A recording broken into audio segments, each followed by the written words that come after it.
A gravação foi iniciada. Obrigado. Muito bom dia a todos. Hoje é 1º de junho de 2022. Estamos iniciando a sessão de julgamento da Terceira Câmara Julgadora do Tribunal de Impostos e Taxas do Estado de São Paulo. Sejam todos bem-vindos. Hoje temos sustentação oral, está o doutor Roberto Iricura. Vamos iniciar pelo processo dele.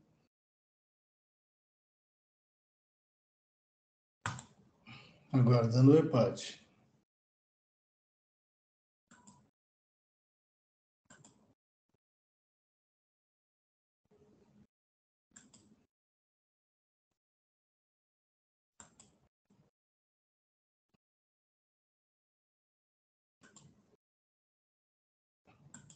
Eu estou achando que o EPAD vai cair. Só um minuto.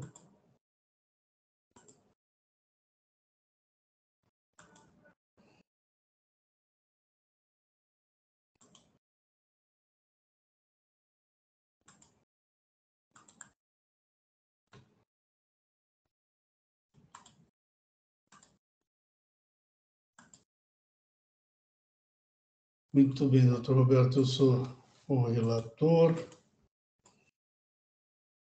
São 3 acusações. Falta de pagamento, a primeira falta de pagamento, por registrar no livro de apuração Energia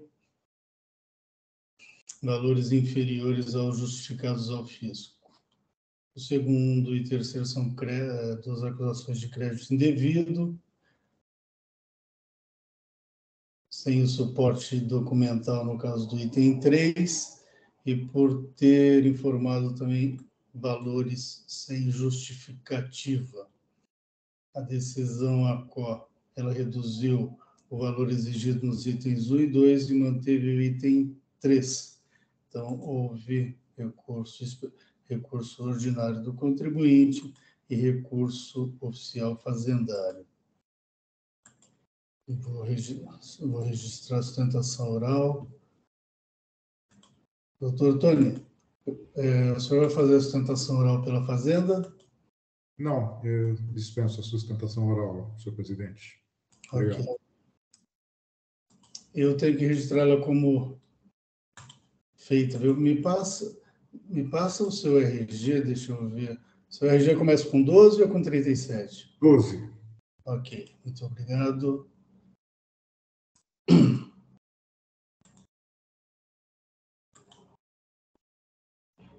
Muito bem, doutor Roberto. Essas são as 3 acusações. Fique à vontade.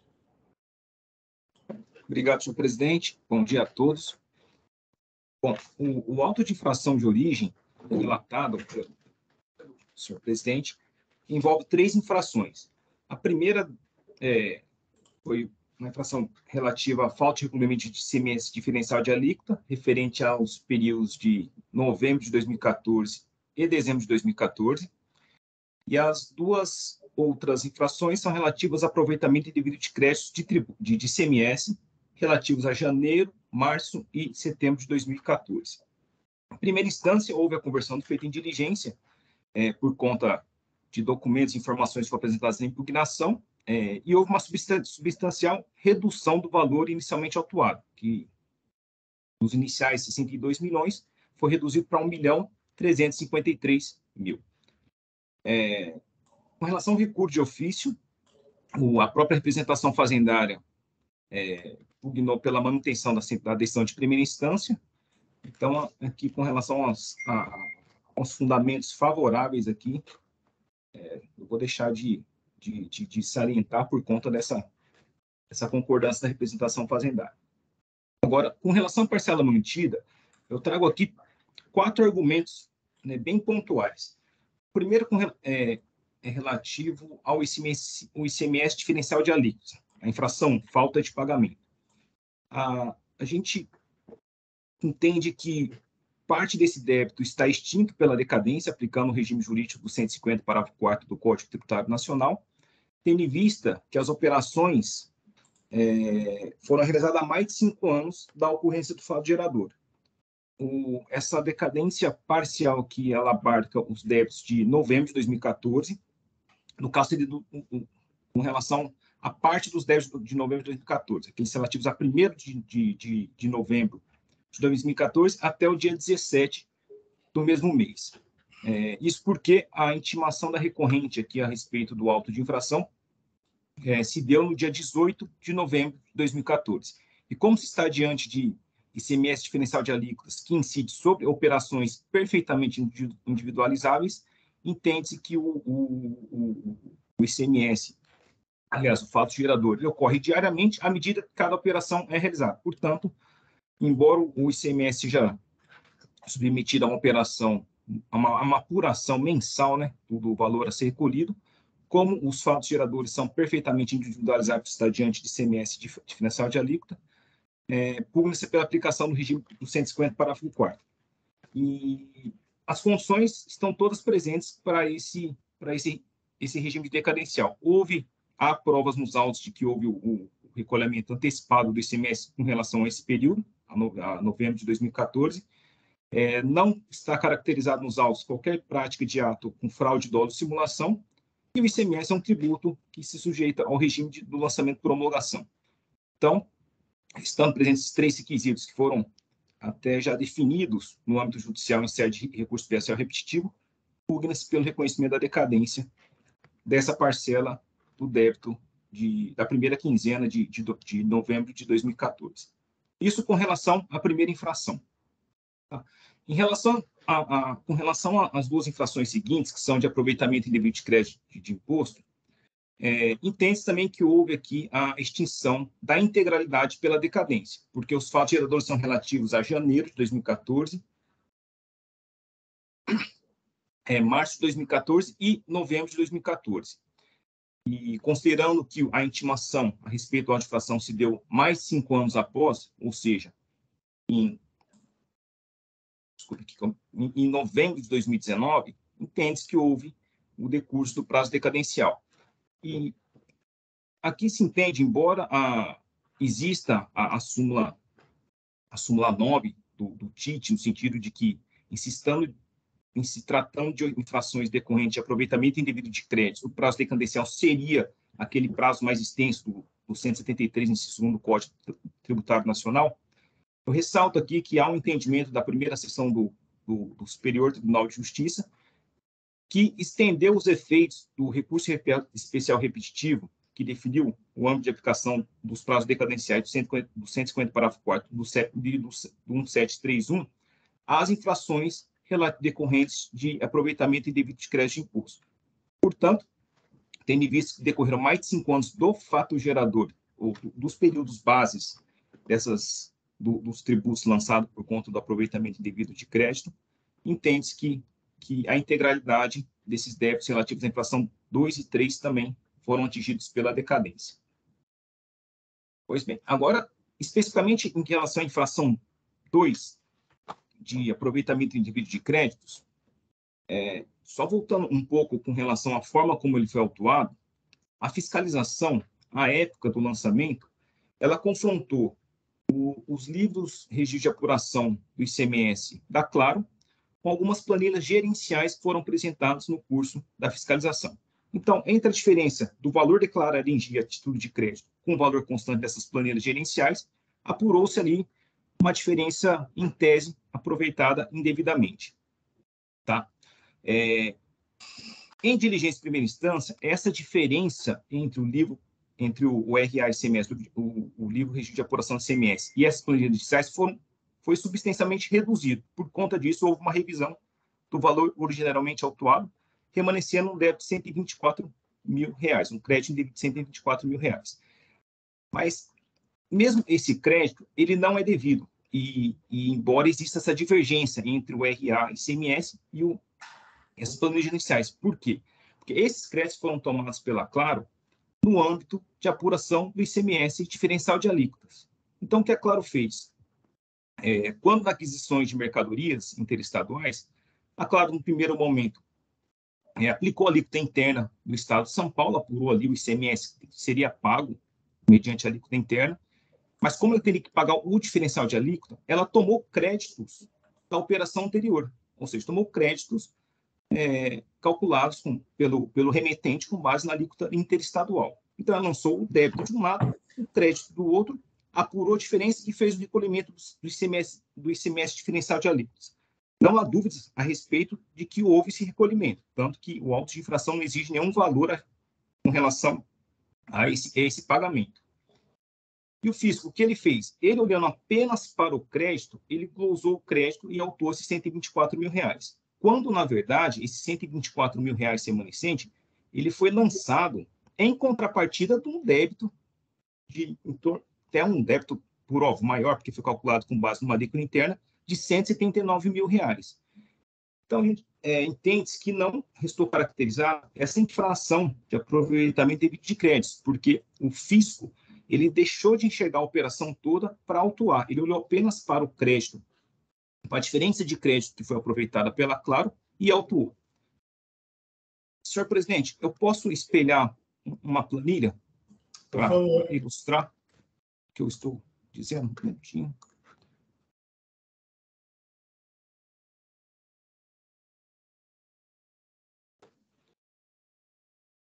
Então, senhores jogadores, não sei se vocês estão vendo aqui uma... Na verdade, é um trecho do memorial que eu juntei aos autos ontem, folha 777. Mas o que houve, os R$124 mil restantes, ele é a soma desses 107 mil e desse 16.686. Mas, como eu disse, esses valores foram lançados a título de crédito no âmbito da apuração do ICMS diferencial de alíquota. Voltando um pouco, o que o fisco fez? Ele pegou o registro de apuração de ICMS, confrontou com algumas planilhas gerenciais, identificou uma diferença de crédito. Realmente, essa diferença existe, tá? Mas os valores de crédito declarados no RA foram superiores aos valores declarados nas planilhas gerenciais. Então, a diferença existe, 107 mil e 116 mil. Porém, esses valores foram lançados, como eu disse, no âmbito de apuração do ICMS de FAO, diferencial de alíquotas. Então, deixou o fisco de observar que, em contrapartida desses 107 mil, foi também apurado e registrado débitos de ICMS, calculado mediante a aplicação da alíquota interna. E aí, do confronto entre a alíquota interna e a alíquota interestadual, a Claro apurou um saldo de ICMS de FAO a pagar. E esse ICMS foi pago. Está lá declarado e pago pela Claro no seu registro de apuração. Então, a infração resta descaracterizada pelo fato do olhar do fisco ter sido parcial. Ele olhar apenas para a coluna de créditos, esquecendo que, na verdade, esses créditos foram lançados no âmbito de apuração do ICMS diferencial de alíquotas. O que se entende? Poderia existir eventual infração? Até poderia, mas não a título de aproveitamento indevido de créditos. Entende-se que o fisco deveria apurar, auditar, né, de forma mais completa, se eventualmente os valores lançados a título de débito foram registrados de forma correta ou não pela Claro. Mas essa atividade, essa auditoria aqui dos valores de débitos não foi feita. Ele olhou apenas pelos valores de crédito. Mas, de toda forma, esses valores de crédito não ensejaram pagamento a menor, não ensejaram benefício econômico nenhum para a Claro, porque foram lançados necessariamente débitos de valores superiores. Então, entende-se que, a despeito ainda além da extinção dessa parcela aqui pela decadência, né, desses débitos decorrentes do aproveitamento de crédito, entende-se que não restou caracterizada a infração relativa ao aproveitamento indevido de crédito. Então, portanto, com relação especificamente à infração 2, tá? O recurso pugna-se aqui pelo integral provimento do recurso ordinário, cancelamos não só pela decadência, mas também pelo fato de não ter ocorrido a infração autuada. E, por fim, deixa eu só descompartilhar aqui, caso sejam rejeitadas todas as razões que eu apresentei, relativas à decadência e à inexistência da infração, a Claro ela foi contemplada no âmbito do mandato de segurança coletivo por uma decisão judicial já transitada em julgado que reconheceu o direito dela de não se sujeitar ao recolhimento de juros em patamares superiores à Selic. Então, caso mantido o débito lançado, pugna-se aqui pela adequação dos juros de mora aplicados pelo fisco estadual limitando a Selic. São essas nossas alegações, senhor presidente. Muito obrigado pela atenção a todos. Muito obrigado, doutor Roberto. Eu não tenho questionamentos. Representação fiscal. Algum questionamento? Também sem questionamentos. Sem questionamentos. Obrigado, doutora Mara. Sem questionamento, presidente. Muito obrigado, doutora Fabiane. Sem questionamento. Muito obrigado, doutor Adolfo. Não tenho nada, presidente. Muito bem, passo a leitura do voto.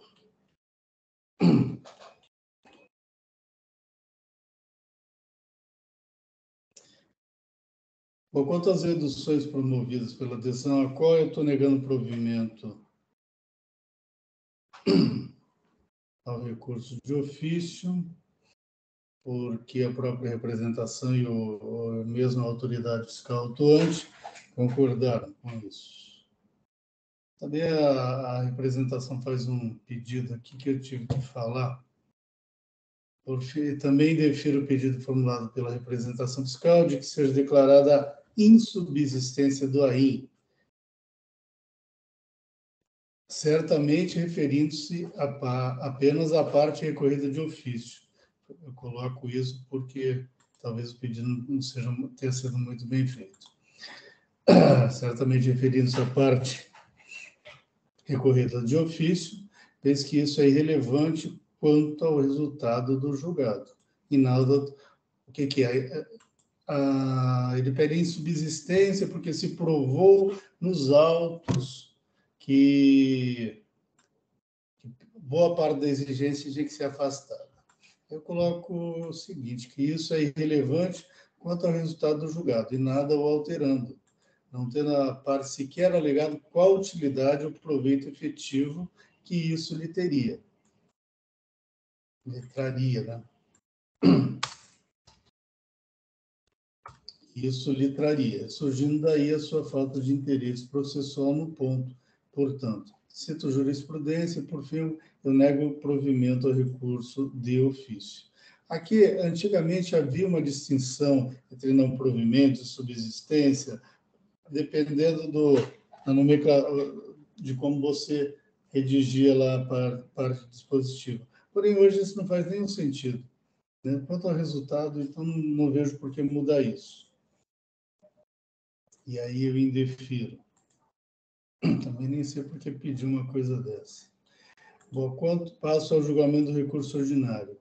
Há um pedido aqui de que todas as publicações sejam realizadas exclusivamente em nome da advogada que cita. Aqui eu cito os artigos 122 e 125 do Decreto 54.486 de 2009, que estabelece as formas como se dá isso. Então, se o contribuinte, se a advogada precisar, ela entre em contato com o seu patrono ou com o seu cliente.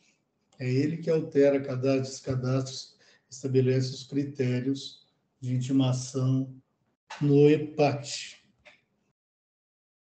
Não conheço das insurgências recursais relativas aos juros, vez que a própria recorrente alegou ter a seu favor decisão judicial específica que lhe garante o direito de não se sujeitar à cobrança de juros com base nas disposições da Lei Estadual 13.918/09, com que concordou a representação fiscal.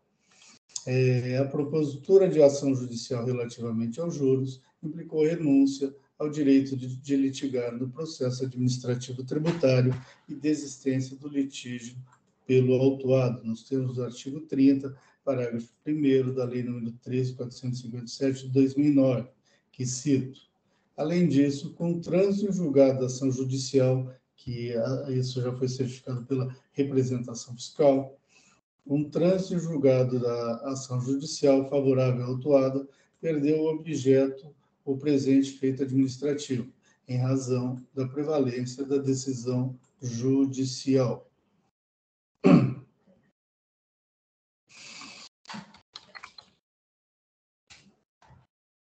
Perdeu o objeto no ponto. No mais, conheço do recurso porque presentes os seus pressupostos.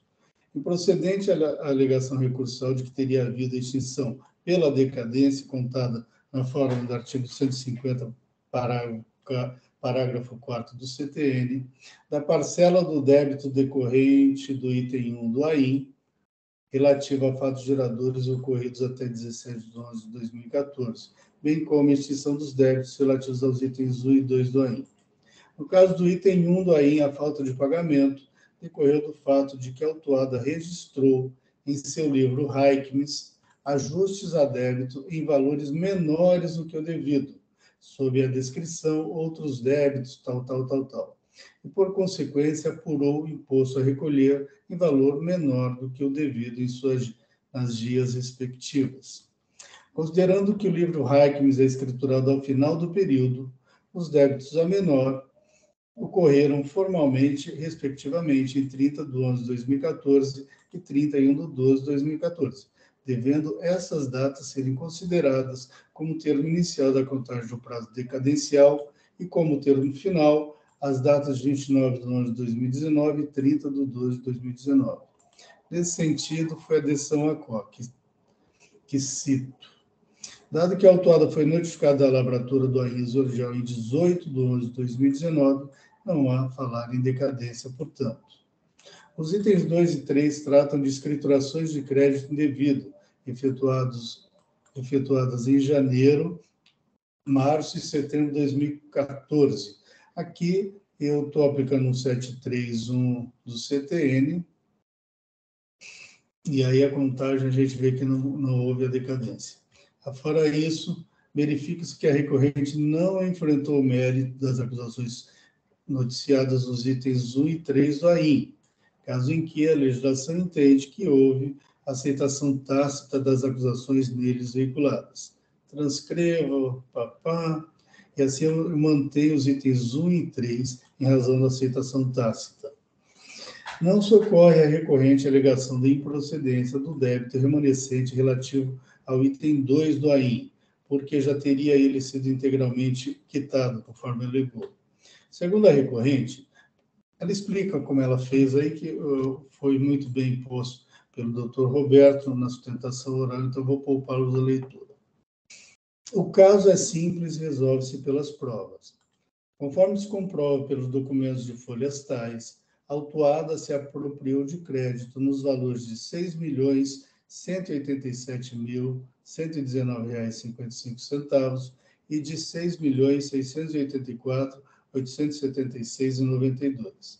Porém, somente comprovou ter direito aos valores de R$ 6.079 alguma coisa e R$ 6.668 alguma coisa, respectivamente, conforme seus próprios demonstrativos totalizados às folhas tais e que instruíram a sua defesa. Em razão disso, o fisco apurou que o valor do crédito apropriado pela autuada é superior ao valor que ela comprovou ter direito nesses autos, resultando na diferença remanescente de R$ 124.557,64. Frise-se que o fisco validou integralmente os créditos mencionados pela autuada nos demonstrativos totalizados às folhas tais, mantendo apenas a exigência da diferença dos créditos apropriados e não comprovados por ela. Nesse sentido, não socorre a recorrente às suas repetidas alegações de que já teria feito o recolhimento da diferença remanescente, notadamente porque as suas considerações aritméticas em nada alteram o fato de que a autuada se apropriou em seu livro Reikmes e Gias respectivas de créditos em valores superiores àqueles que logrou comprovar ter direito.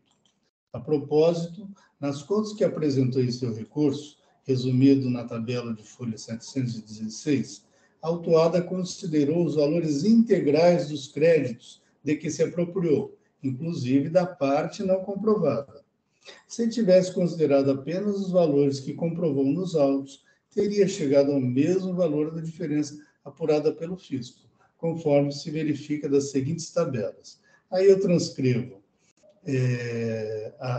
o cálculo feito pela autuada, a folha 716, e também faço uma tabela que eu especifico a diferença não comprovada.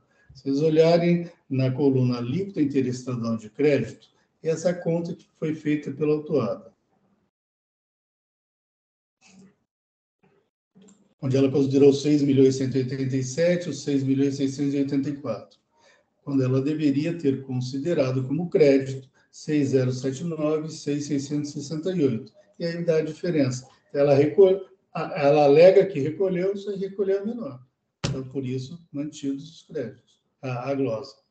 A partir de tais cálculos, é certo que os valores afirmados recolhidos pela autuada a título de ICMS de FAO não contemplou a diferença remanescente da glosa fiscal, dado que nos períodos de março a setembro deveria ela ter recolhido o valor de 4.483 alguma coisa, porém, ela própria afirma ter recolhido o valor de 4.358, resultando na diferença exata do que foi glosado, na parte remanescente da glosa fiscal, né?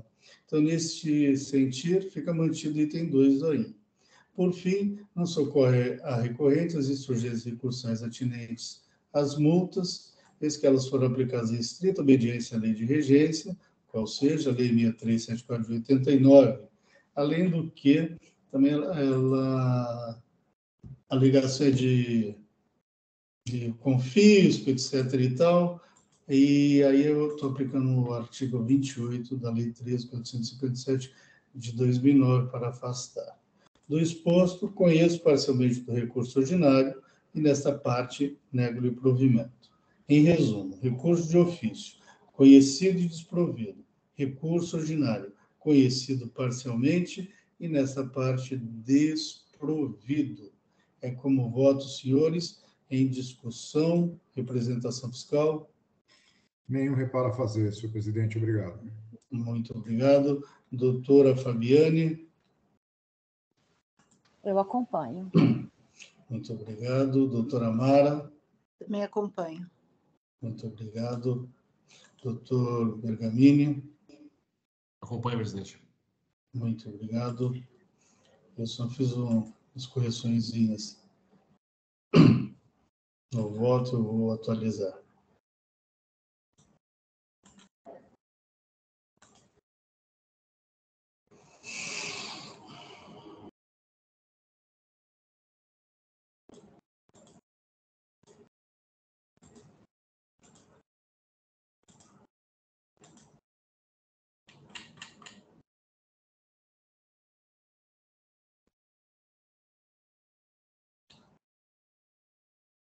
Encerrando os debates.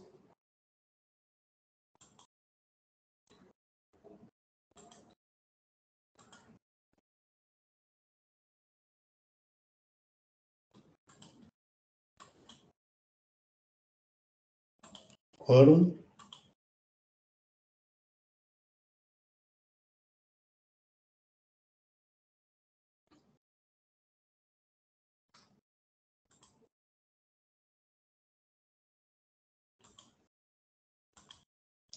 Em votação.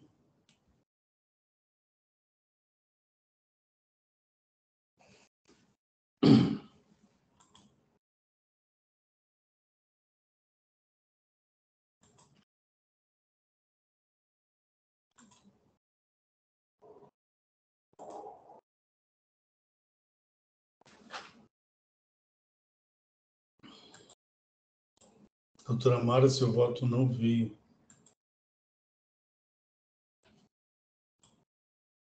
Fiquei e não foi. Só um minutinho. Desculpe. Pronto. Muito bem, muito obrigado. Encerrando a votação. Encerrando o julgamento. Doutor Roberto, então foi negado o provimento ao recurso de ofício e conhecido parcialmente do recurso ordinário e negado o provimento também. Muito obrigado, tenha um bom dia. Obrigado. Desejo bom trabalho a todos. Bom dia. Bom dia para o senhor também, muito obrigado. Bom dia. Muito bem, com isso concluímos Ainda preciso devolver isso daqui. Só um minuto. Ainda não concluímos. Temos o voto do doutor Bergamini ainda.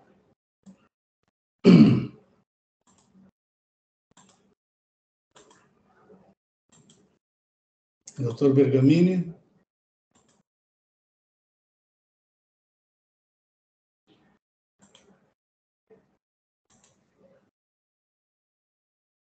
Pois não? Já posso colocar? Só um minutinho que o iPad está um pouquinho lento. Tá. E eu preciso dar início aqui.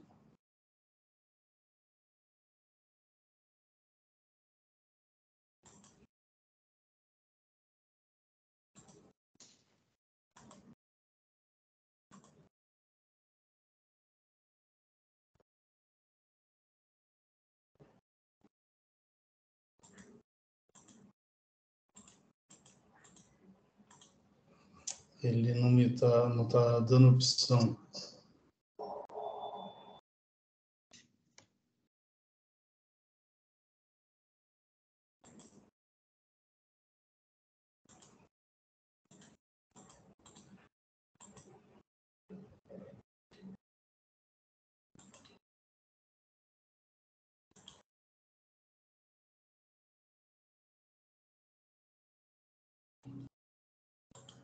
Bergamini, você está preso, você não fechou o seu sistema não, né? Não. Tô aqui. Olha, nós estamos com um problema aqui no... Eu vou colocar as sustentações orais como feitas. Porque eu acho que o sistema, por um problema desse sistema, viu? Ele não me dá a opção de abrir se eu colocar adiado. Doutor Tony, o seu RG começa com 12? Exatamente. Eu estou registrando como realizada, tá? Ok. A sustentação oral, senão o sistema não me deixa abrir o processo. Olha aí, os debates. Depois a gente explica para o doutor. Muito bem, doutor Bergamini, agora consegui. Fique à vontade.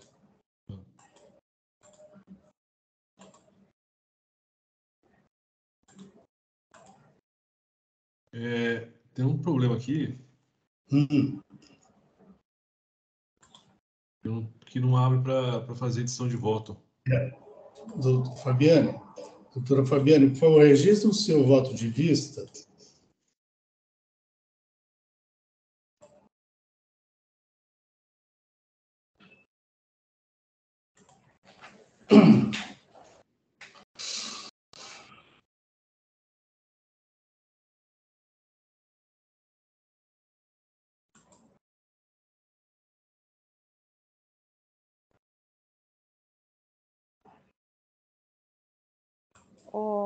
No meu voto de vista, que foi pela não anulação da decisão, Isso. e para o retorno ao relator para decidir o mérito.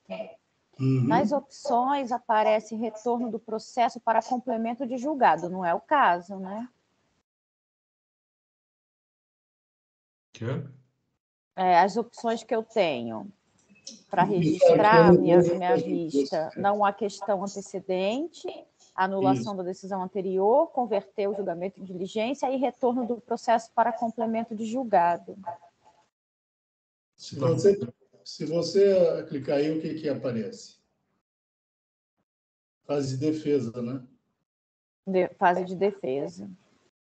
Não pode ser esse, né? Mas você vai acompanhar minha diligência? Sim. Eu acho que se você clicar na diligência, funciona, né? Faça isso, porque para a gente tentar entender o empate. Sim, eu vou registrar converter o julgamento em diligência, então. Isso.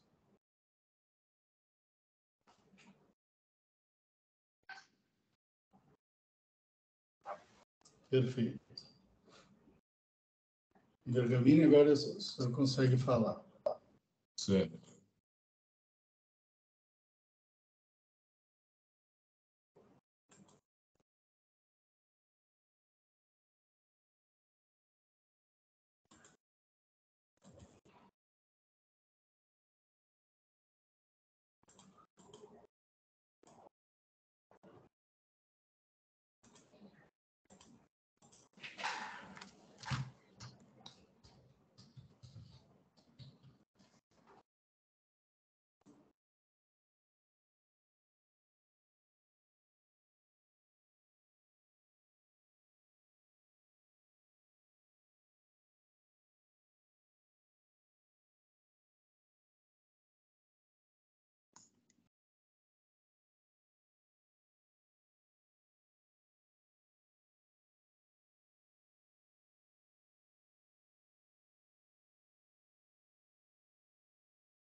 Pronto.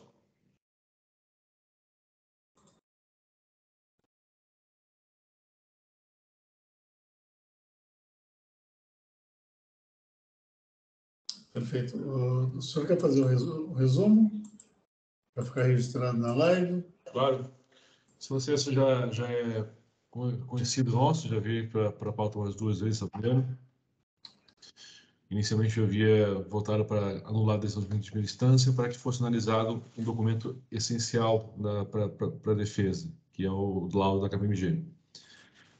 Nesse laudo fica demonstrada a divergência no registro das mercadorias em estoque, que está descrito como sacas, na verdade são toneladas.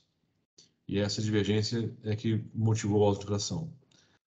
Então, fui vencido na nulidade da decisão de primeira instância, você voltou para mim e eu estou baixando o processo de diligência para que eu estou pontuando detalhadamente onde está a falta de exame do documento de defesa,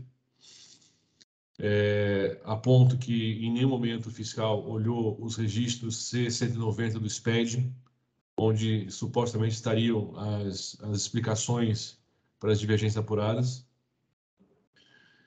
E eu faço, então, a conversão de diligência e elaboro 5 quesitos para o fiscal responder.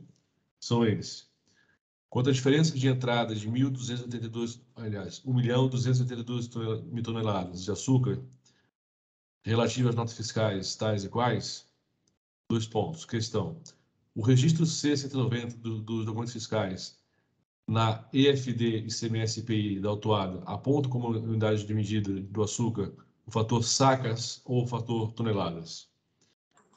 Se no registro C-190 constar o fator toneladas, haverá supressão da diferença apontada? Quanto à diferença de entrada de 2.994.000 toneladas de açúcar. Questão: o ajuste de estoque de outras mercadorias para açúcar foi realizado pelo autuado nos registros C-170 e C-190 da FD? Se sim, esse mero ajuste configuraria divergência de toneladas? Seria correto dizer nessa linha que a irregularidade consistiria em mero erro de escrita fiscal no registro de entradas? Terceiro quesito: quanto à diferença de entrada de 0,100 toneladas de açúcar, questão: os registros C-170 e C-190 da nota fiscal tal, na FD e CMS-PI da autuada, indicam a quantidade correta de açúcar de acordo com o que consta no próprio documento fiscal? Quesito 4. Quanto às diferenças de entrada de 25,600 toneladas e de saída de 26 toneladas de açúcar, questão: as quantidades de açúcar de que trata as notas fiscais 1.150 e do 244.142 constam no registro de inventário de 2018 da autuada, de modo a provocar uma eventual distorção nos estoques desse exercício, assim como ocorreu em 2017? Quinto e último quesito: quanto às diferenças de 114,639 metros cúbicos de álcool hidratado. Questões: o sinal positivo da reclassificação de hidrato, conforme alegado pelo autuado através do laudo da KPMG, é um procedimento válido de estruturação de quantidade de álcool hidratado no livro de produção diária? Os registros 1390 e 1391 da EFD da autuada indicam a quantidade correta de álcool hidratado, de modo a não existir diferença de estoques de mercadoria? Então, com esses quesitos, eu penso que a gente consegue abranger as maiores dúvidas postas pelo lado da KPMG para o fiscal responder. E aí, ao final, eu digo que eu me reservo o direito de analisar o mérito do ordinário e do recurso de ofício quando dá volta da diligência. É isso. Ok, em discussão, representação fiscal. Nada a acrescentar, senhor presidente. Obrigado. Doutora Amara, doutora Fabiane. Nada, obrigada. Mari, Fabiane. Tudo bem. Eu acompanho. Eu também acompanho o relator.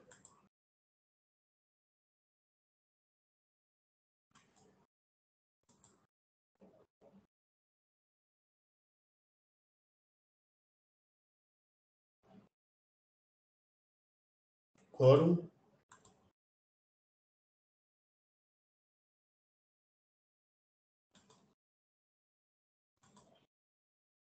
Mara. Em votação.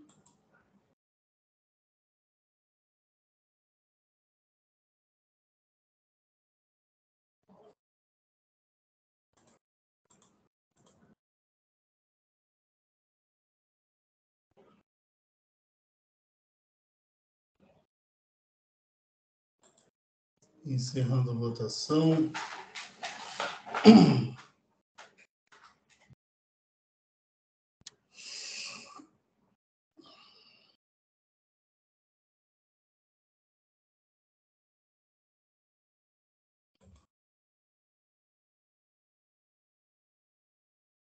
A parte começou a dar problema, hein?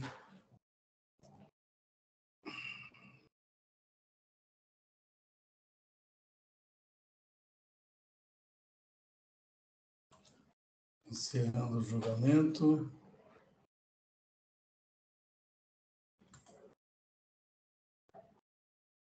Agora sim.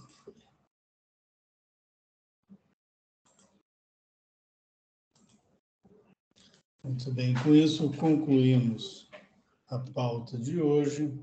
Estamos encerrando a sessão de julgamento da terceira Câmara Julgadora do Tribunal de Impostos e Taxas do Estado de São Paulo. Hoje é 1º de junho de 2022. Muito obrigado a todos que nos acompanharam e tenham todos um bom dia. Hélio, podemos encerrar a live.